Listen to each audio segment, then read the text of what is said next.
ఎవరు వెళ్ళినా కామాక్షి అమ్మవారి గుడికి ప్రదక్షిణం చేసి పెడతాయి పీర్లు కూడా ఇప్పటికీ. కామాక్షి అమ్మవారి గుడికి ప్రదక్షిణం చెయ్యకుండా ఏ మతానికి సంబంధించిన ఊరేగింపు వెళ్ళదు.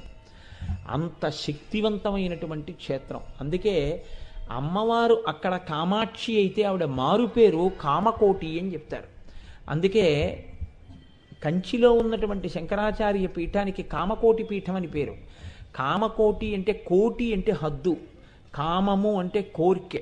ఆమె ఎందుకు కామాక్షి కామదాయిని అవుతుంది అంటే ఆమె యందు సరస్వతీ శక్తి, లక్ష్మీశక్తి, ఆమె యందే పార్వతీ శక్తి, మూడు శక్తులు కలిగి ఉన్నటువంటి మూలపుటమ్మ. కాబట్టి ఆవిడ ఏదైనా ఇవ్వగలదు. ఆ కామాక్షి కామదాయిని, కోరిన కోరికలు తీరుస్తుంది. ఆ తల్లి అనుగ్రహం ఎంత గొప్పగా ఉంటుంది అంటే ఒక్కసారి అమ్మవారి దేవాలయ ప్రవేశం చేసి నమస్కరించినటువంటి వాడు నేను